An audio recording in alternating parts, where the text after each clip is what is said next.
this computer.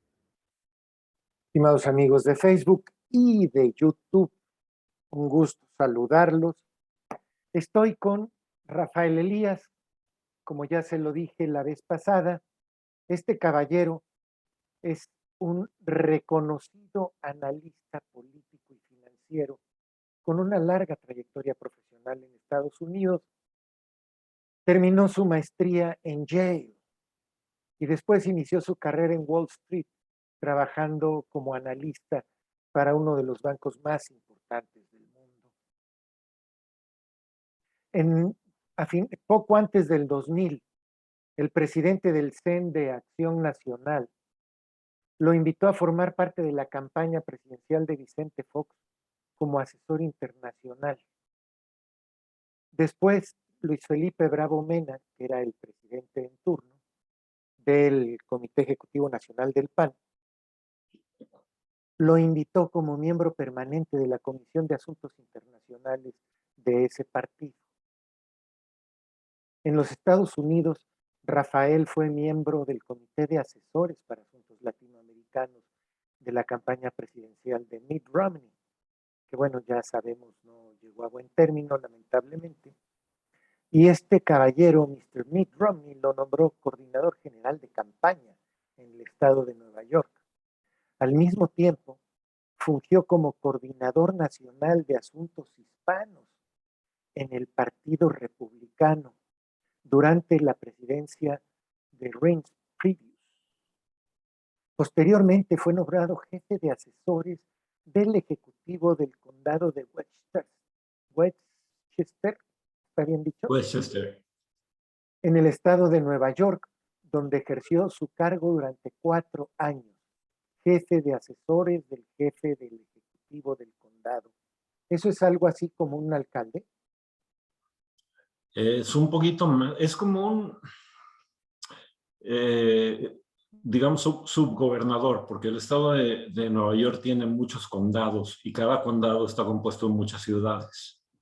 Correcto. Entonces, cada ciudad tiene su alcalde y su consejo, y que son el cuerpo que gobierna cada ciudad. Y los condados tienen dentro de su, digamos, jurisprudencia, O jurisdicción más bien. jurisdicción, varias ciudades. Por ejemplo, en el condado Westchester está Chappaqua, donde viven los Clinton, está Rye, donde vive un servidor, está Portchester, que es la ciudad de Nueva York donde hay más mexicanos, y debe de comprender unas 15 ciudades más o menos, este condado. Muy bien. Entonces ya sabemos qué quiere decir jefe del Ejecutivo de un condado. Ahora, ¿qué más ha hecho este caballero con el que estamos platicando? Ha sido analista político y financiero en instituciones financieras de prestigio internacional. Y adicionalmente tiene 2 años que es asesor del Departamento de Estado del Gobierno de Estados Unidos para asuntos latinoamericanos. Actualmente se desempeña como jefe de estrategia para Latinoamérica de otra institución financiera internacional. Ha participado en foros con distintas instituciones de gran prestigio en Estados Unidos y colaborado con medios que usted debe de conocer probablemente como CNN, Univision, NT24 News y Bloomberg, entre otros. Pues Rafa, gracias por estar con nosotros. Gracias por acercarte al público de la aldea, al público del pueblito, al público de México, que poco se interesa en asuntos internacionales. Es un público que sabemos es más bien acostumbrado a asuntos locales. Sin embargo, pues gracias a ti les damos la oportunidad de enterarse un poquito a los amigos que están interesados, que también los hay, y al resto de la población de lo que sucede más allá de los límites de la aldea o de los límites de la frontera mexicana, porque los mexicanos, para bien o para mal, cometemos mucho el error de pensar que mirándonos el ombligo, igual que los americanos, por cierto, estamos resolviendo todo lo que se pudiera conocer, necesitar, saber y presentar en este país. Y la verdad no es cierto.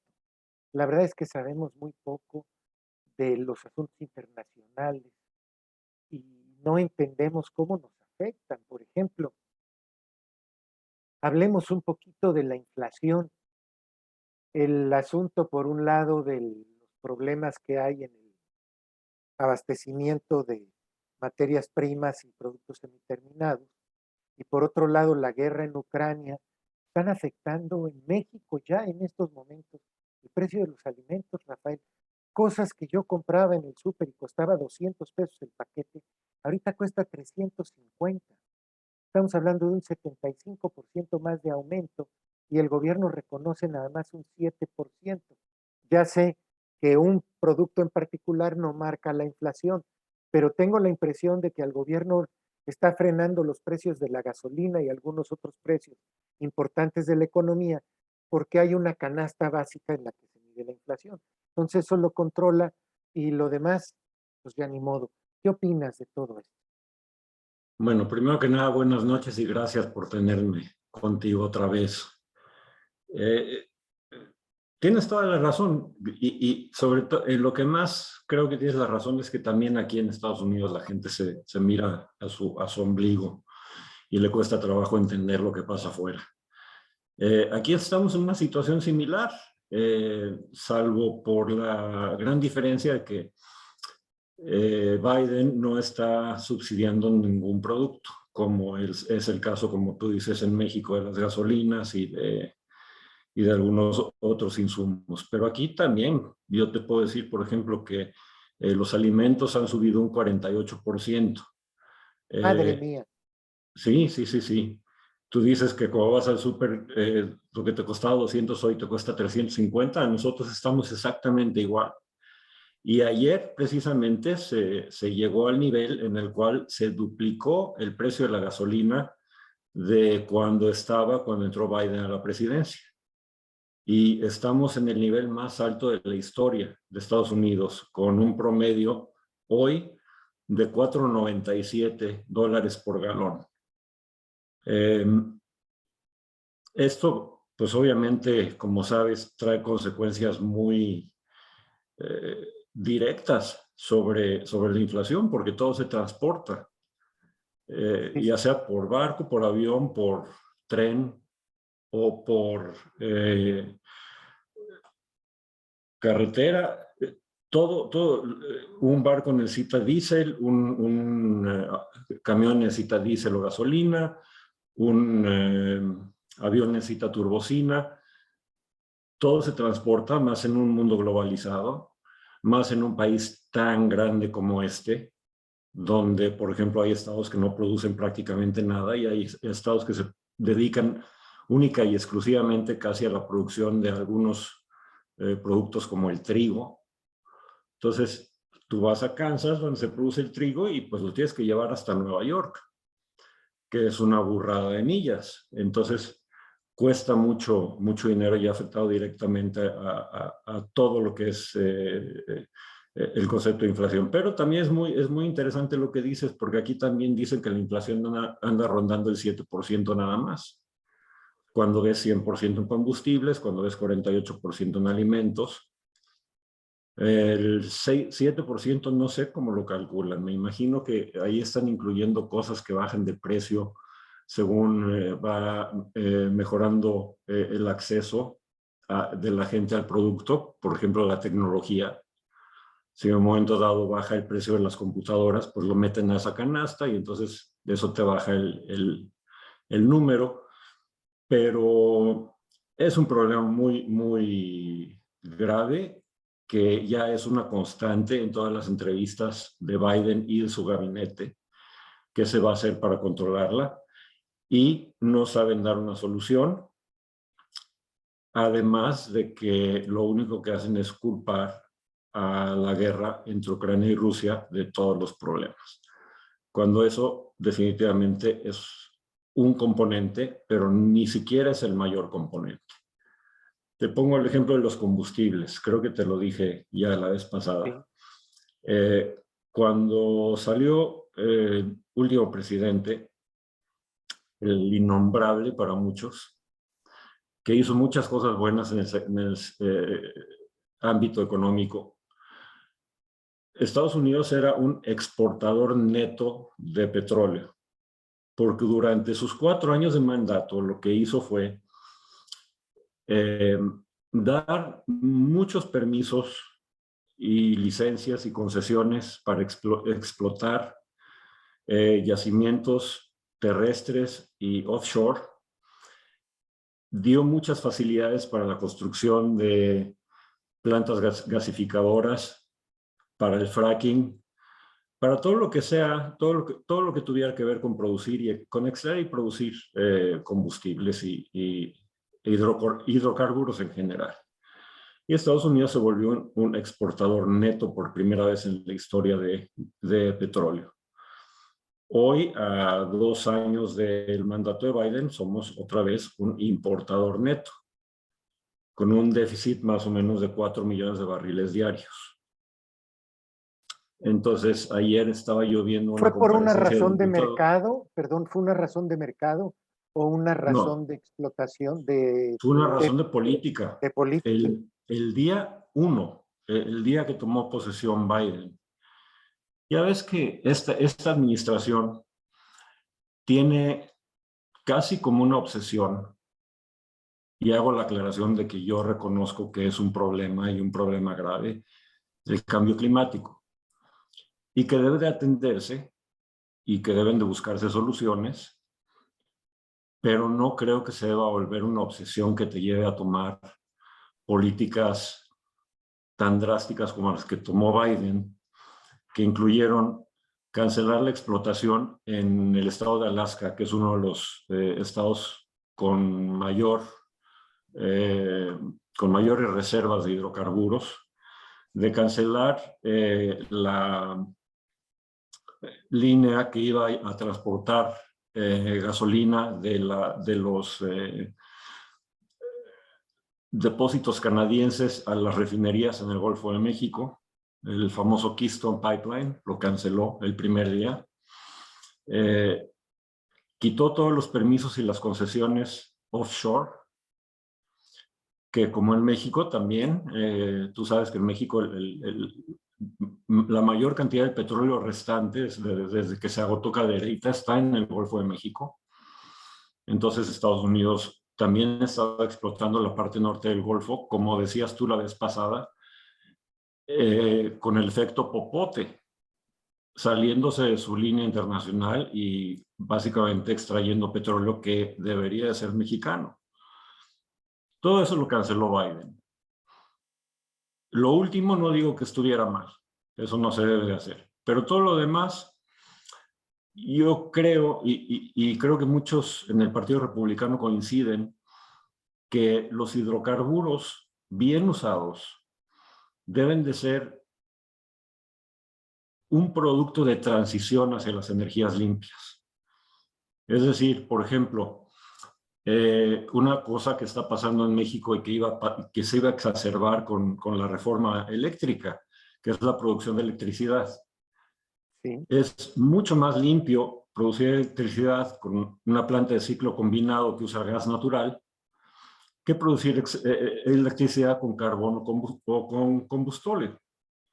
Entonces, las conversiones de las plantas generadoras en Estados Unidos a ciclo combinado han reducido la contaminación y se consideran como un paso de transición en lo que se construyen suficientes plantas de energía solar con celdas fotovoltaicas y parques eólicos, que no sé si has oído una declaración que hizo Elon Musk, un comentario que hizo Elon Musk, que con una parte chiquita de Kansas dio a la superficie, no me acuerdo cuánto era, pero dice, para Estados Unidos sería insignificante porque sería como tomar una orillita del estado de Kansas.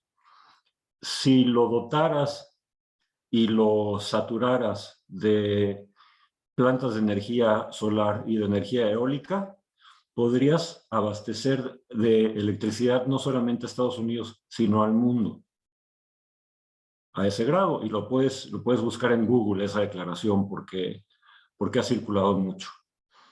Entonces, aquí no se entendió que el gas natural, que el petróleo, que el diésel tiene que ser un producto de transición y no lo puedes cortar de tajo, no puedes cortar tu producción de tajo, porque ¿qué pasa? Se desata una guerra en Rusia, que es uno de los principales productores de petróleo y de gas. Se frena esa oferta. Estados Unidos tiene ya el déficit que te comentaba y entonces ahora tiene que ir a levantarle sanciones a Venezuela para que le vendan petróleo y deje entrar a Chevron a explotarlo, y se tiene que ir a los países árabes para negociar con Arabia Saudita y con Irán para que le surtan el proyecto, el faltante de petróleo que necesita este país para funcionar.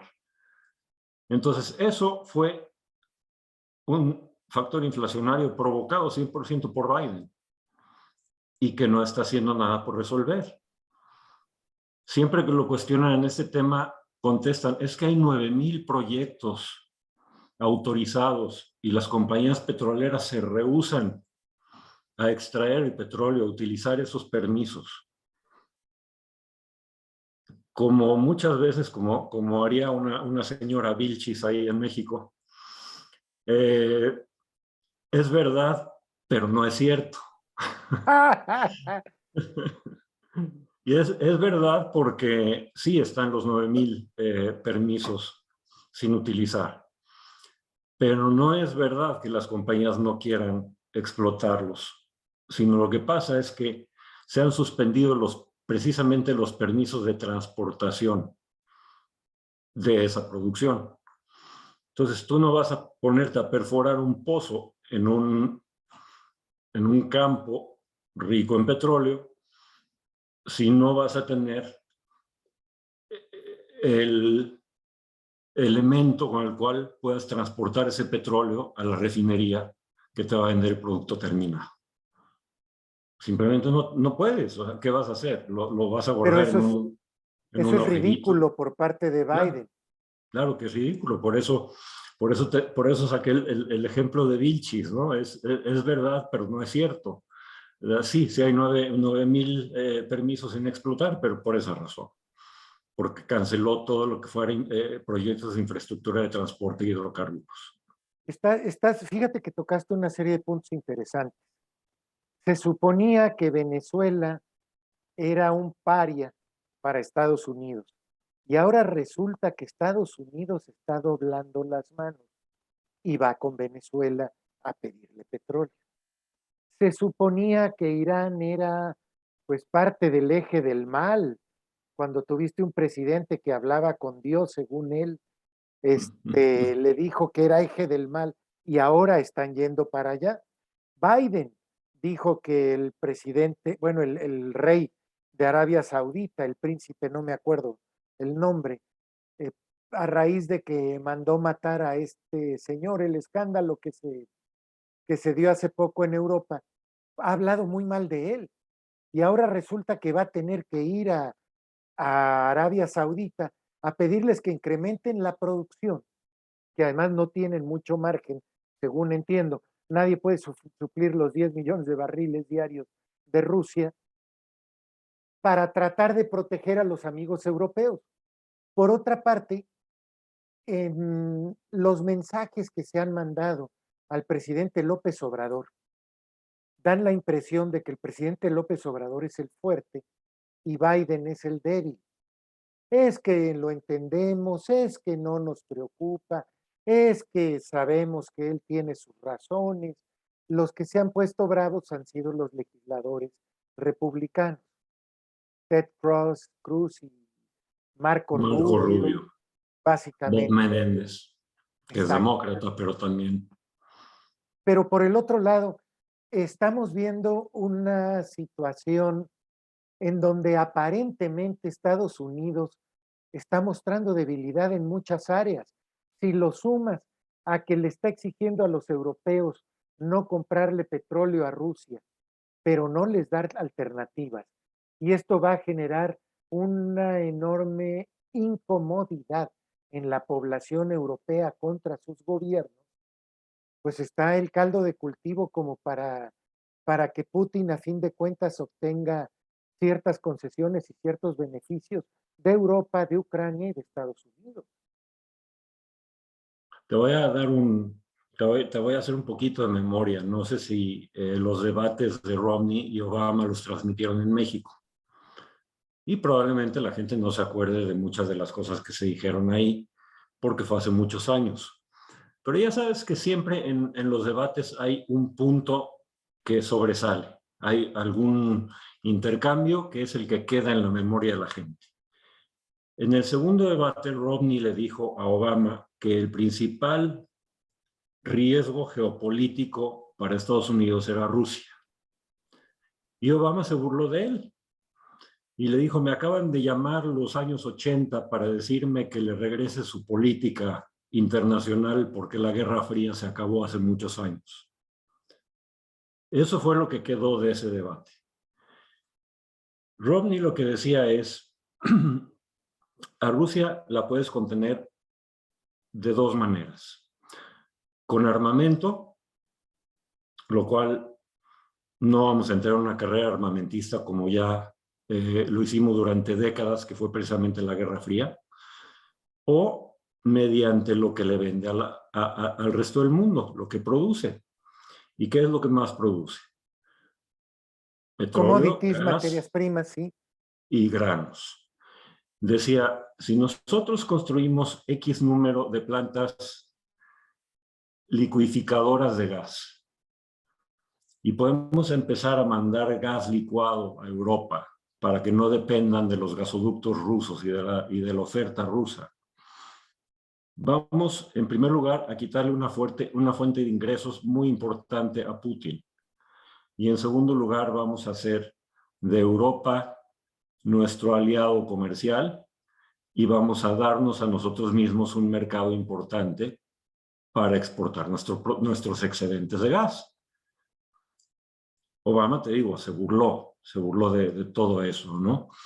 Y ayer precisamente decía el gobernador, me parece que de Dakota del Norte, que ellos siguen produciendo petróleo porque es terrestre, es onshore, pero que precisamente por esa falta de infraestructura de gasoductos y de medios de transporte, están teniendo que quemar el gas natural, que sabes que a veces es un subproducto de la extracción del crudo. O sea, están actuando Dice, como México, sí, quemando dinero literalmente, como un país del exactamente. tercer mundo. Dice, entonces, nosotros estamos teniendo que quemar esos excedentes de gas que podríamos usar perfectamente para mandar a una planta liquidificadora si existiera, si hubiera en Estados Unidos la infraestructura de gasoductos y de plantas suficientes para hacerlo. El presidente anterior estaba empezando a hacer esas inversiones. El presidente actual las frenó. Entonces, pues es algo que se viene discutiendo, como te digo yo, lo de Rusia y lo de Ucrania. Si recuerdas, por ejemplo, cuando Obama era presidente, fue la primera vez que Rusia incursionó en Ucrania y se quedó con Crimea. Cuando entró Trump, Putin se quedó calladito y sentadito y quietecito y no tomó un solo centímetro cuadrado de territorio ucraniano. En el Bueno, momento en que estuvo, sale... perdón, durante todo el periodo de Trump estuvo la guerra en el Donbass. Sí, pero sin... ese es un territorio especial porque ellos se quieren independizar. Ellos se declararon independientes. Entonces ahí yo creo que ahí sí era una cosa más local que mundial. Era una cosa de Bueno, decir, sí, con el apoyo de Rusia, los sí, separatistas, etcétera. Pero que es oye, un poquito lo que pasa con Kurdistán, y Turquía, Irak, ¿no? O sea, Kurdistán quiere ser independiente y entonces está siempre peleándose ya sea con Irak o con Turquía. Entonces, esa es una zona que yo pondría en un cajoncito aparte, ¿no? Pero entra Biden, se le nota la debilidad y se lanza con todo. Putin. Me parece que fue ayer o antier que volvió a atacar Kiev después de varios meses de que se había eh, se había retirado. frenado los ataques a la ciudad capital. Así es. Entonces, ya volvió, ¿no? Y pues no sé, Biden es débil por donde lo veas, es débil en política exterior, como tú dices, hace ver a López Obrador como el fuerte en la cumbre de las Américas con su ausencia, que debería de haber sido ignorada, como dijo Marco Rubio. Marco Rubio en su tuit dijo, me da mucho gusto que López Obrador no vaya a venir a la cumbre de las Américas porque nosotros lo que queremos es que esta cumbre sea una reunión de democracias. Y estoy muy contento de que no venga una persona que apoya dictaduras como Cuba, Venezuela y Nicaragua. Biden no lo dice, como dices tú, ¿no? Biden lo justifica, reciben a Marcelo con todos los honores, por ahí anda Tatiana también entrevistándose con empresarios, que muy bien por ella, ese es su labor y creo que es una de las personas que mejor hacen su trabajo en el gabinete de López Obrador, si no es la que mejor. Pero como te dije la semana pasada, Biden, si yo hubiera sido asesor de Biden, yo le hubiera recomendado decirle a López Obrador, mira, tú estás invitado, la mesa está puesta, aquí está tu lugar, si quieres venir, qué bueno, si no, no te molestes en mandarme a nadie, porque esta es cumbre de presidentes, no es cumbre de cancilleres. Si me mandas a Ebrard, pues no va a participar en las reuniones. Lo que le ha pasado al pobre de Ebrard en Davos, por ejemplo, que va a representar al gobierno de México, pero hay muchos salones cuyas puertas están cerradas para él porque no es el jefe de Estado. Y se tiene que tomar selfies en los pasillos. Así es. Aquí no va a pasar eso. Aquí a Ebrard se le va a dar el mismo trato que se le hubiera dado a López Obrador y eso es un signo de debilidad de Biden, definitivamente. Y es un O signo un signo de... de fortaleza del presidente López Obrador, porque ha sabido jugar con las cartas de migración y algunas otras que tenga por ahí en la bolsa. Yo no lo vería como fuerza de López Obrador. Francamente, yo creo que si Biden hubiera hecho lo que te digo, a López Obrador no le había quedado más remedio que buscar alguna justificación, culpar a los conservadores y a los neoliberales y atacar a Estados Unidos diciendo que era un país excluyente, clasista, racista y todos Que los adjetivos que ya no sabemos, hubiera dicho ninguna mentira, ¿eh? pero no hubiera podido tomar ninguna acción realmente que afectara a los intereses de Estados Unidos como consecuencia, porque si en un momento dado, como venganza de que López Obrador de que Biden no deja que vaya un representante, sino que la invitación está hecha para él expresamente como presidente, y al López Obrador decidir no ir, Biden le da esa respuesta, ¿qué va a hacer López Obrador como consecuencia? ¿Sacar a la Guardia Nacional de la frontera sur? Entonces, ahí puede ser que Biden despierte, pobrecito, ¿no? Hay una compilación del pobre hombre, de videos del pobre hombre equivocándose al hablar, equivocándose al leer, despistándose de dónde está, teniendo que venir gente a tomarlo del brazo para decirle por dónde está la salida. O sea, el señor no está en facultades de hacer eso, pero a lo mejor Sí. alguna persona como el secretario de Defensa hubiera podido decir, me quitas a la Guardia Nacional y ya me prohibiste la entrada de la DEA. que es algo que ya hizo López Obrador. O sea, López Obrador no se ha cansado de provocar al gobierno de Biden sin recibir ninguna respuesta. Yo creo que esa hubiera sido la única acción de venganza que hubiera podido tomar López Obrador, sacar a la Guardia Nacional de la frontera sur. Y eso probablemente hubiera hecho que despertara, si no Biden, alguien importante del gabinete, ya fuera el secretario de Estado Blinken o el secretario de la Defensa, y entonces decir, ¿sabes qué? Perdóname, pero ahí te va. Entonces, mi Guardia Nacional, y ahí te va mi DEA, mi DEA, no mi idea, y yo me voy a hacer cargo de la frontera sur y me voy a hacer cargo del control de los cárteles. Y le quitas a López Obrador dos armas poderosísimas que tiene a su favor, que desde mi punto de vista han venezualizado a México. A ver, ¿te refieres Maduro a se que... apoya mucho en su ejército para no caer. Sí, sí, sí. López Obrador tiene al ejército totalmente comprado. Si en un momento dado Estados Unidos decide hasta aquí y ahí te voy, pues ya sabemos que no hay posibilidad. Ya sabemos quién va a ganar, sin duda. A ver, aquí acabas de tocar varios puntos importantes. ¿Tú te refieres a que el gobierno de Estados Unidos se haga cargo en territorio mexicano de lo que mencionaste o en su frontera sur En de su Estados frontera Unidos? sur.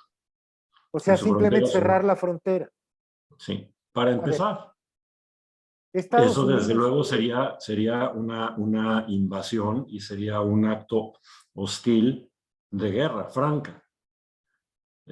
Probablemente sin declarar, probablemente lo tendría que hacer pasándose por encima al Congreso, como han hecho varios presidentes antes en Estados Unidos, como lo hacía Bush hijo, para bombardear Irak. Pero te digo, estoy dándote casos hipotéticos de los extremos, ¿no? O sea, a López Obrador, la única arma que tendría para vengarse de un desdén de Biden por no haber ido, o de que Biden lo hubiera puesto en ridículo delante de todo el mundo, que es lo que debería haber hecho, esa es la única arma que tiene. O no venderles petróleo. bien, dejemos un poquito el asunto de Biden. Tú eres analista para asuntos latinoamericanos. He estado leyendo que está repuntando la inversión extranjera en México y en particular la española. ¿Qué tanto hay de cierto al respecto? ¿Y qué está pasando en realidad? Es verdad, en algunos sectores. Te comentaba, Tatiana Cloutier probablemente sea la mejor funcionaria dentro del gabinete de López Obrador. Se criticaba mucho que era licenciada en letras inglesas y que no tenía preparación económica, pero es muy buena negociando. Es muy creíble. Todo el mundo que la conoce o que la conocemos, sabes que es una persona que te habla de frente y te dice las cosas como son. Entonces, todos sabemos que López Obrador tiene sus enemigos declarados. Calderón, los Iberdrola, exactamente, Iberdrola en particular. Pero también lleva muy buena relación, por ejemplo, con Ana Botín de Santander. Lleva muy buena relación con BBVA. Y Tatiana ha tenido varias reuniones, no solamente en España, sino en toda Europa, donde ha ido a promover la inversión mexicana y donde ella afortunadamente ha contado con la ventaja de poder ofrecer garantías legales en las cuales una persona que quiera ir a invertir a México no llegue con el miedo de que mañana el señor presidente va a amanecer de un determinado estado de ánimo y me va a cancelar mi obra. Ella de alguna manera ha, no sé si negociado con el presidente, no sé si lo ha convencido, de que eso ya no puede seguir pasando. Y entonces el sentimiento de la inversión extranjera que está llegando a México ahora es, si yo llego con una inversión aprobada por el gobierno de López Obrador, el gobierno de López Obrador no me la va a cancelar. ¿Por qué canceló el aeropuerto? Porque era de otro presidente. ¿Por qué canceló Constellation Brands, la cervecería en el norte? Pues porque las licencias se las había dado los gobiernos de otro presidente. Pero la inversión extranjera sigue llegando a México porque es un destino, probablemente el destino más atractivo geopolíticamente hablando del mundo. Estás justo al norte del mayor consumidor de cualquier bien y servicio del mundo, con diferencia, incluso más consumen que China, y estás en medio de los dos continentes, uno productor y el otro consumidor, Asia y Europa. Tienes los dos océanos a tu disposición. No hay mejor país colocado geográficamente en el mundo que México. Se ha demostrado además que México tiene la capacidad de capacitar a su gente para hacerlos eficientes, empleados confiables. Hace algunos años, la planta de General Motors más eficiente de todas las que tenía en el mundo era de Silao, Guanajuato. Si tú vas a Querétaro, ves que ahí están compañías como Bombardier haciendo no solamente partes para aviones, sino trenes, vagones para metro, cualquier cantidad de tecnología avanzada. Y tienes recursos naturales, tienes buena mano de obra que puedes capacitar y que sabes, porque tienes experiencias en el vecino, que va a ser gente muy trabajadora y muy competente, y tienes la ventaja geopolítica. ¿Por qué no vas a venir a invertir aquí? Pues solamente por el miedo que te pueda dar un gobierno de una nacionalización o de una cancelación de proyectos. Y entonces te repito, ya sé que soy muy repetitivo a veces, pero la razón por la cual está entrando y llegando a la inversión extranjera es porque dicen, si el permiso me lo da el gobierno de López Obrador, el gobierno de López Obrador no me va a cancelar el proyecto. Bien, ahora, respecto de la inversión extranjera. No, no de la extranjera, de la inversión en general. Cuando se observa la balanza de pagos de bienes intermedios, nos damos cuenta que hasta la fecha estamos importando menos bienes intermedios que los que se importaban en el 2018. Y no estamos reponiendo los bienes de activo fijo que se van desgastando con el tiempo. Es decir, la inversión fija bruta andaba por del orden del 25% del PIB, si no estoy equivocado, por los alrededores al final del reinado de Peña Nieto. Actualmente anda en alrededor del 18%, si no Del estoy mal. 18, ¿verdad? Así es. Esto significa que están reponiendo los bienes que se están desgastando, que están comprando productos para transformarlos y venderlos, pero no es al no crecer la inversión total con respecto al PIB, estamos condenando a México a no tener crecimiento económico. De hecho, en lo que va del sexenio, hemos tenido decrecimiento. El Producto Interno Bruto de México hoy es más pequeño que el Producto Interno Bruto de México en el 2018. Y la expectativa aparente, si no pasa nada malo, es que en el 2024 tengamos el maravilloso crecimiento de 1.2% en todo el sexenio.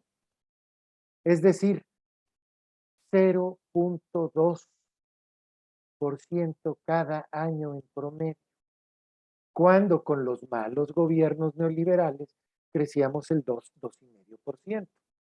Tu expectativa para el crecimiento económico en el sexenio, ¿cuál es? Y si crees que se va a revertir la tendencia de inversión fija bruta para que crezca un poco más esta inversión y con ello la economía mexicana? Depende de los estímulos. Si no hay estímulos, no. Y eso lo ves, por ejemplo, en la inversión privada nacional. Eh, Hay grandes capitales que están invirtiendo fuera de México y no están invirtiendo en expandir su capacidad productiva o invertir en nuevos negocios. Por ejemplo, uno de los campos más fértiles para México sería empezar a fabricar chips, que ha sido una de los cuellos de botella más grandes en toda esta cadena de valor que se deformó con el COVID. Ahí estaba la oportunidad de oro, sigue estando la oportunidad de oro de México de volverse el sustituto de China, sobre todo ahora que hay una guerra comercial con China. Pero no hay estímulos. Y no hay estímulos porque el gasto privado, la inversión privada debe de venir acompañada del gasto público en infraestructura. Un poquito lo que te decía de Biden y el petróleo. Y te debe dar los elementos para que para que México vuelva a ser lo que se volvió a raíz del Tratado de Libre Comercio original, del El de Telecán, Salinas de Gortari. que pasó México de ser un país maquilador a volverse un país manufacturero. Ahora lo que dices tú, están las plantas de manufactura, pero se están reponiendo, no están creciendo, no estamos viendo que México de repente produzca algo nuevo, como podrían ser los chips. Y una de las cosas también que son muy importantes es, por muy subsidiado que esté, la disponibilidad de energía para producir. Así es, esta intención de no continuar estimulando la producción de energía eléctrica, que desde México la vemos como una intención de obtener rentas por parte de Manuel Bartlett y muy probablemente sea su socio el propio presidente López Obrador. Si recuerdas, al principio del sexenio se cancelaron unos contratos de unos gasoductos que iban a abastecer a comisión. A fin de cuentas se renegoció. A la población mexicana la engañaron y le dijeron que fue un triunfo la renegociación, pero la realidad es que creo que va a costar a valor presente neto alrededor de 500 millones de dólares más. De esos, a lo mejor 100 o 150 millones de dólares se fueron a las bolsas de Bartlett y el presidente López Obrador. Venía una línea de conducción de electricidad de la zona de La Ventosa, en el istmo de Oaxaca, hacia la zona de mayor consumo, que es el Bajío, Querétaro, Guanajuato, etcétera, donde se están instalando industrias de primer mundo, porque hace falta electricidad en México. Y la cancelaron porque no hubo el moche correspondiente. En el caso particular de la transmisión de electricidad, que es en lo que debería de estar orientada invirtiendo Comisión Federal de Electricidad, no le están metiendo lana. Al contrario, lo que están haciendo hasta este momento es tratar de apropiarse de la producción o chantajear a los productores también para obtener moches. Ya vimos el problema en la zona de Monterrey, Nuevo León, precisamente porque no hubo los moches correspondientes a Bartlett. Pero no solo eso, no se aprobó la reforma energética legalmente, pero de facto la están aplicando y obstaculizando incluso importaciones de gasolina. Y hemos padecido desabasto de gasolina en el norte del país. Claro que la mayoría de los medios o están cooptados o están comprados, porque todos los gobiernos de Morena están gastando una burrada de millones o miles de pesos, según sea el caso, en comprar a los medios de comunicación en México. Y entonces no se entera la gente de mucho de lo que está sucediendo. Pero tenemos un problema de abasto de gasolinas en el norte y tenemos un problema de transmisión de electricidad, tanto para el norte del país como para el sur, lo que es la zona turística de Quintana Roo, Yucatán, etcétera. Y desgraciadamente el gobierno de México prefiere buscar los moches y llevarse su guardadito, ya sea para la próxima elección o para las próximas 30 casas de Bartlett, y no le están invirtiendo en lo que México necesita. No sé cómo lo ven ustedes desde Estados Unidos. Pues mira, desafortunadamente, como te he dicho ya varias veces, para Estados Unidos, México es invisible hasta que le toque sus intereses económicos. Si no hay líneas de transmisión de electricidad suficientes como para poder abastecer y robustecer y hacer crecer una industria manufacturera, pues simplemente no construyen plantas aquí. Se van a Taiwán, se van a Brasil, se van a Vietnam, y no pasa nada. Para ellos no pasa nada.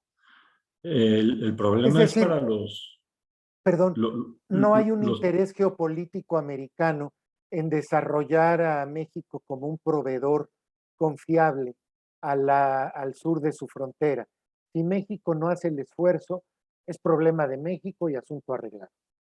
No, claro que hay interés. Primo, acuérdate que cuando pasó la reforma eléctrica de Peña Nieto, la idea era que Estados Unidos, Canadá y México se volvieran lo que le llaman un hub, un centro concentrador de energía que fuera tan grande que diera abasto a los tres países más que suficientemente y tuvieran excedentes para exportar y fortalecer sus economías.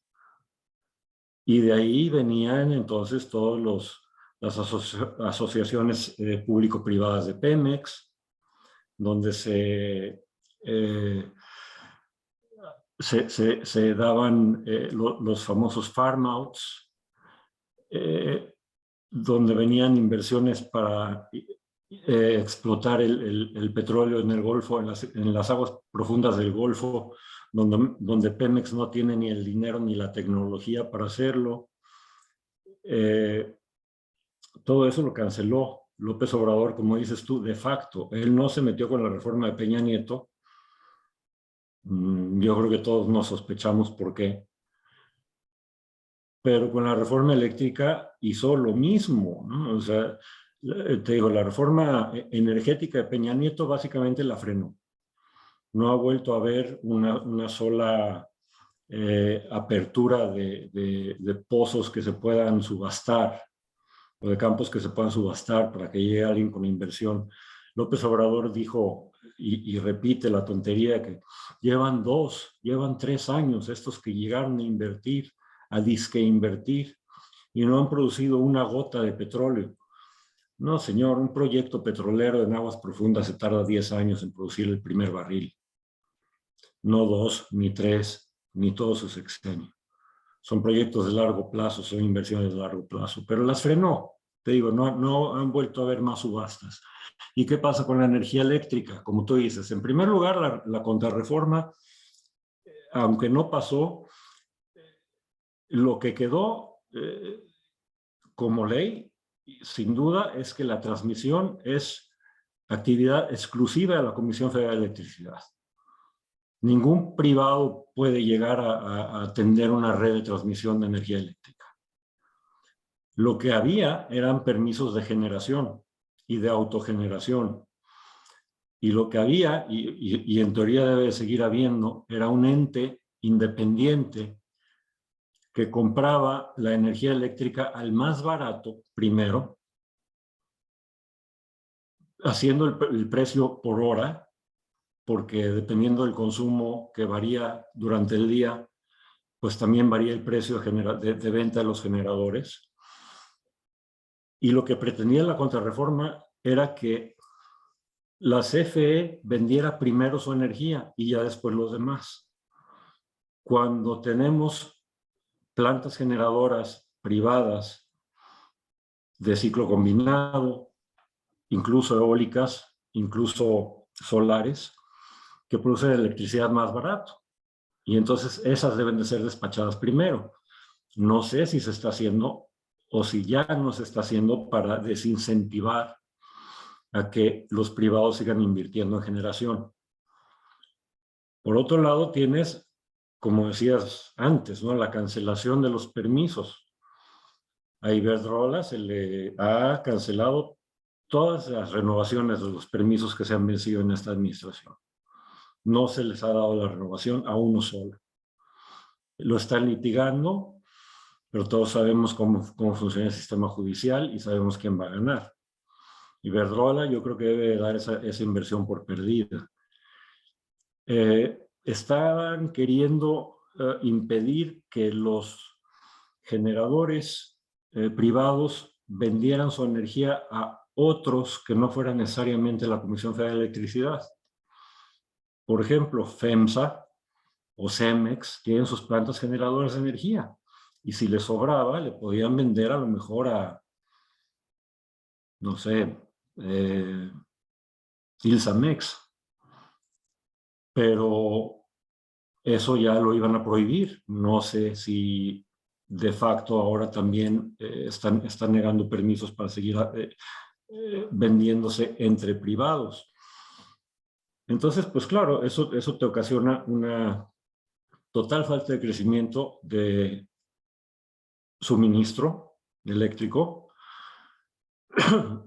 Se ha hablado que vienen apagones, hasta ahora han habido pocos, pero según va creciendo la población y según se vaya recuperando la economía, va a haber más demanda y si no hay más oferta, pues sí van a venir los apagones. Y pues en un país donde no hay ese insumo indispensable para fabricar, como te digo, la inversión privada se va a ir a otro lado.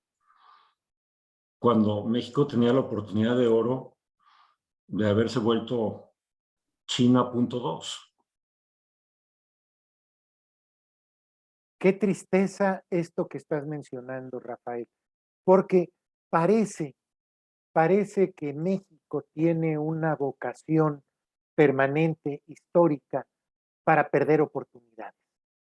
Una y otra vez tenemos la oportunidad de salir adelante y cometemos algún error y vamos para atrás.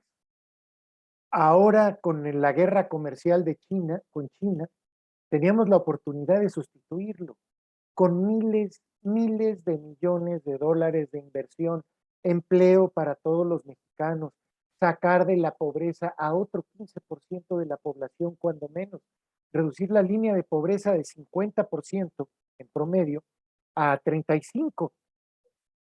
Pero en ese momento tenemos al peor presidente de la historia para esta opción en particular. Yo no sé, por ejemplo, si Constellations Brands de verdad va a invertir en el sur del país. Se ha anunciado mucho que va a venir a Veracruz, pero que yo sepa, tienen demandado al gobierno porque necesitan recuperar su dinero, lo que les costó el cierre de la planta. Y mientras no llegue, 650 millones de dólares llevaban invertidos ya. Mientras no tengan ese dinero de regreso, no van a invertir en ningún lado, porque los ejecutivos de Constellations no le responden al gobierno de México, le responden a los accionistas. Entonces puede haber 1000 anuncios demagógicos, pero los resultados no se ven. Lo más interesante de todo, lo que me llama muchísimo la atención, es que al pueblo mexicano no le interesa, no le importa, no le llama la atención esto. Tenemos una cultura política, yo creo que al nivel del África subsahariana, en donde la población no tiene la menor idea de las consecuencias de su voto y vota en el 50% de los votos, cuando menos, respecto de quién me da algo para que vote por él. Es decir, se ha vuelto una industria la compra y coacción del voto. Y la venta del voto también, porque un líder que tiene 1000 gentes, 1000 personas que lo obedecen, porque si no lo obedecen pierden su casa, son parias en su colonia, no cuentan con el apoyo el día que los metan al bote, se le enferme a alguien o se le muera a alguien. porque el pueblo de México es tan pobre y tan desvalido que requieren del apoyo de ese líder en cada circunstancia de emergencia. Entonces el líder llega y te vende 1000 votos o te vende 5000 votos, según el tamaño del liderazgo. Muchas veces son ventas falsas, pero existen. Entonces, el pueblo mexicano está tan jodido, es un pueblo tan jodido que necesita vender o dejarse coaccionar, porque no tiene otra opción. Y lo más importante, sabe que vote por quien vote, no va a cambiar su circunstancia. Ya votó por el PRI 70 años, ya votó por el PAN 12 años, ya volvió a votar por el PRI 6 años, ya votó por Morena en esta ocasión y nada cambia. Si acaso algunos reciben una pensioncita más, pero los que votaron, estuve viendo las estadísticas de la elección, y los que votaron por López Obrador fueron en su mayoría viejitos, gente que recibe beneficios sociales.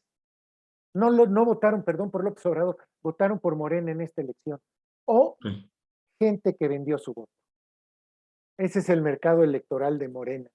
Increíblemente, los partidos de oposición en Hidalgo, en Oaxaca, en Quintana Roo, se vendieron a Morena. En Tamaulipas no se vendieron, lucharon a brazo partido, pero no les alcanzó. Pero con líderes que son los que manejan y arrean a los borregos que van a votar, líderes que no conocen mayor lealtad que sus propios intereses y borregos que no conocen mayor lealtad que sus propias necesidades, pues se ve muy difícil que México en alguna ocasión pueda aprovechar los beneficios que le dan las oportunidades históricas y geopolíticas. Y mi querido Rafael, llegamos a las 8 de la noche, tenemos temas en el tintero, pero como siempre, estas pláticas son entre tú y yo. Estas pláticas nos estamos tomando un cafecito juntos a larga distancia y platicamos sobre estos temas.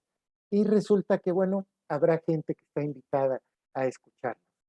Por lo Nada tanto, más una observación sí, de los comentarios que hiciste, Pío, para terminar. Fíjate que yo creo que el gran problema es, como tú dices, la ignorancia, que la gente no sabe, que la gente no se entera. Tú dices, decías, la gente no sabe realmente el nivel de jodidos que estamos. Esa es una verdad. Pero yo creo que una verdad todavía más grave es la gente no sabe las oportunidades que hay para salir como país, como individuo, como familia, de las situaciones en las que están. Si ellos supieran, por ejemplo, si la gente, el grueso de la población de México, supiera y entendiera las consecuencias de la guerra comercial entre Estados Unidos y China y las oportunidades que eso pueden representar para México, lo exigirían de sus gobernantes. Hay una diferencia abismal en el desarrollo del país del centro para arriba a del centro para abajo. Una administración con sí. visión desarrolladora daría incentivos para traer ese tipo de producción de China al sur del país y equilibrar el desarrollo y que no tuviéramos a un Nuevo León que crece a lo mejor al 4% y a un Chiapas que decrece al 3%. No, Entonces ni me también el digas, no conocer las oportunidades es algo muy grave. es enferma, enferma cuando te das cuenta el crecimiento del 6% anual, equivalente en algunos 6, 8, 10, dependiendo el año, que ha tenido Aguascalientes o que ha tenido Querétaro, equivalente al crecimiento de China, pero por estado, por zona específica, por gobernador, con visión, no la mayoría de la bola de pendejos que hemos escogido para gobernar los estados del país. Pero esa es otra historia y nos lo guardamos para el tintero la próxima semana. ¿Te parece bien, Muy querido bien, primo? Insisto, te agradezco mucho. Una al persona de contrario. tu tamaño, una persona de tu nivel, una persona de tus conocimientos, una persona con los contactos. y con la visión global que tienes desde lo alto del Empire State. Y nosotros acá abajo, abrevando un poquito de tu conocimiento, agradecemos mucho tu presencia y nos despedimos de los amigos de YouTube